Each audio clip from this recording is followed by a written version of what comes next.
लक्ष्य crash course Bhojpur में मैं आशा पांडे विज्ञान शिक्षिका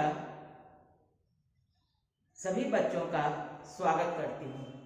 आज बच्चों हम लोग पढ़ेंगे कार्बनिक यौगिकों का IUPAC नामकरण, जिसको हम लोग IUPAC भी कहते हैं शॉर्ट फॉर्म में, और जो बहुत ही इम्पोर्टेंट है बच्चों, क्योंकि कभी कभी कार्बनिक यौगिकों का नाम दे देता है जिसका हम लोग को दिक्कत होता है। मेरे भी स्टूडेंट समय में मुझे भी इसे समझने में थोड़ा समय लगा था, और केवल प्रैक्टिस का चीज है, आप प्रैक्टिस करेंगे तो हो जाएगा।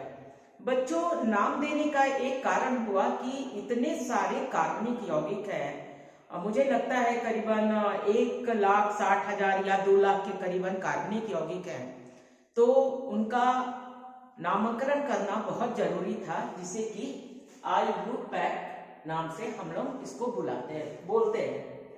IUPAC ये 2 नंबर का आता है बच्चों बोर्ड के एग्जाम में कि इसका फुल फॉर्म लिखिए। तो international union of pure and applied chemistry, international union of pure and applied chemistry, ये इंग्लिश में इसको कहते हैं, और हिंदी में कहते हैं अंतरराष्ट्रीय शुद्ध का संघ और अनुप्रयुक्त रसायन विज्ञान।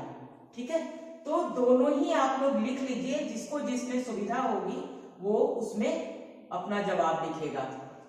मैं समझती हूँ कि इंग्लिश वाला ज्यादा आसान पड़ता है, international union of pure and applied chemistry, तो आप ये लिखें या ये लिखें, दोनों सही होगा।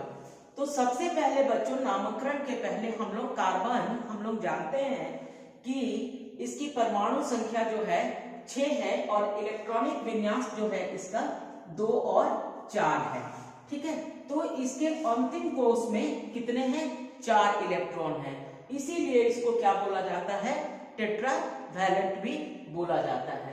तो 4 इसकी जो ये है, तो जब भी हम लोग नामकरण करते हैं बच्चों, और जब IUPAC आप नामकरण करिएगा तो आप देख लीजिएगा कि यदि ये कार्बन है तो चुपचाप यहाँ पर आपको हाइड्रोजन लगा देना है, यदि कुछ नहीं दिया हुआ है, और कहेगा कि इसका नामकरण कीजिए। इस तरह से इसका शाखा बना दिया तो चुपचाप आपको इसके आगे हाइड्रोजन लगा देना है, क्योंकि कार्बन और हाइड्रोजन में बहुत ही गहरी मित्रता है।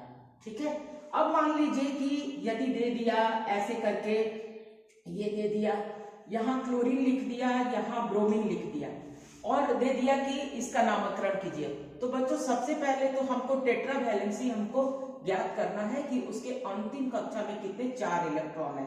तो हम देख रहे हैं कि कार्बन यहाँ एकल बंध द्वारा क्लोरीन और यहाँ पर ब्रोमीन से जुड़ा हुआ है, यानी उसका 2 अभी बाकी है, तो हम यहाँ चुपचाप हाइड्रोजन लगा देंगे। सबसे पहले बच्चों आपको हाइड्रोजन लगाने आना चाहिए। अब मान लीजिए कि यहाँ पर कार्बन कार्बन एकल बंध के द्वारा जुड़े हुए हैं, और इसका आपको नामकरण करना है, तो आप क्या करिएगा? आप नामकरण करिएगा इसको। तो इसमें आपको क्या करना होगा बच्चों? यदि कुछ नहीं दिया हुआ है तो सीधे आपको ये ध्यान रखना है कि टेट्रावैलेंसी, तो कैसे हम लोग इसमें बंधन लगाते हैं। तो यहाँ देखिए एक बंधन है, यानी इस कार्बन के पास भी एक बंधन है और इस कार्बन के पास भी एक बंधन है, तो यहाँ हमने लगा दिया, यहाँ लगा दिया, यहाँ लगा दिया। अब इस कार्बन के पास 4 हो गया, अब इस कार्बन के पास 1 2 3 4, तो दोनों कार्बन टेट्रावैलेंट हो गया, और चुपचाप यहाँ पर हाइड्रोजन लगा देना है। ठीक है, तो ये आपका हो गया किस प्रकार से हमको कार्बन की वैलेंसी को भरना है, ये आप लोग समझ गए होंगे कि यदि कुछ नहीं दिया हुआ है तो हाइड्रोजन लगा देना है, और ये काउंट करना है 1 2 3 4, और इसके लिए भी 1 2 3 4, यानी दोनों कार्बन अपना सहसंयोजक बंधन द्वारा आपस में टेट्रावैलेंसी पूरा कर ले रहे हैं। अब बच्चों, अब हम लोग ये देखते हैं कि जहां एक कार्बन होता है उसको मेथ कहते हैं, जहां 2 कार्बन होता है उसको एथ कहते हैं, यानी मेथ एथ 3 कार्बन को हम लोग प्रॉप कहते हैं, 4 कार्बन को हम लोग ब्यूट कहते हैं, 5 कार्बन को हम लोग पेंट कहते हैं, 6 कार्बन को हेक्स कहते हैं, 7 कार्बन को हेप्ट कहते हैं, 8 कार्बन को ऑक्ट कहते हैं, 9 कार्बन को नोन कहते हैं और 10 कार्बन को हम लोग क्या कहते हैं, डेक कहते हैं। ठीक है, तो इतना आप लोग को समझ में आ गया होगा कि मीथेन में यदि एक कार्बन है तो मेथ, ठीक है, और इससे यदि एक कार्बन के बीच में यदि हम लोग हाइड्रोजन ऐसे लगा दिए 4 हो गया तो ये हो गया मेथिलीन। ठीक है, 2 कार्बन यदि है तो अभी मैंने बताया कि किस तरह से वैलेंसी हमको पूरी करनी है, तो हम लोग इसको इस तरह से हाइड्रोजन हमने लगा दिया तो ये हो गया 2 कार्बन यानी एथेन। ठीक है, ये आपको समझने में दिक्कत नहीं होगा। तो जब एकल बंध होता है बच्चों कार्बन कार्बन के बीच में, तब हम लोग क्या करते हैं, यहाँ देखते हैं, जब एक बंध होता है तो हम लोग क्या लगाते हैं, एन लगाते हैं। ठीक है, जब 2 बंध होता है तो हम लोग क्या लगाते हैं, इन लगाते हैं, और जब 3 बंध होता है तब हम लोग क्या लगाते हैं, आइन लगाते हैं। ठीक है, इन तीनों का आप लोग को इसके पहले वाले वीडियो में मैंने बता दिया था कि CnH2n+2 अल्केन, CnH2n अल्कीन और CnH2n+2 एल्काइन। ठीक है, तो ये आप लोग माने कार्बन कार्बन के बीच में एकल बंध है तो ये एन होगा, कार्बन कार्बन के बीच में डबल बॉन्ड है तो ये इन हो जाएगा, और कार्बन कार्बन के बीच में यदि ट्रिपल बॉन्ड है तो ये आइन हो जाएगा। तो बच्चों हम लोग अब इसका नामकरण करते हैं। अल्केन का मान लीजिए दिया हुआ 1 2 3 4। ठीक है, ये 4 हो गया, तो 4 से हम लोग जान रहे हैं कि 4 को हम लोग क्या कहते हैं, 4 को हम लोग क्या बोलते हैं, ब्यूट। ठीक है, 4 को ब्यूट बोलते हैं। अब देखिए इसकी हमको टेट्रावैलेंट है ये कार्बन, हमको इसकी वैलेंसी पूरी करनी है, हाइड्रोजन हाइड्रोजन हाइड्रोजन। अब इस कार्बन के आगे इधर भी एक बंध है, इधर भी एक, यानी हमको 2 और बंधन लगाने हैं, तो हाइड्रोजन हाइड्रोजन।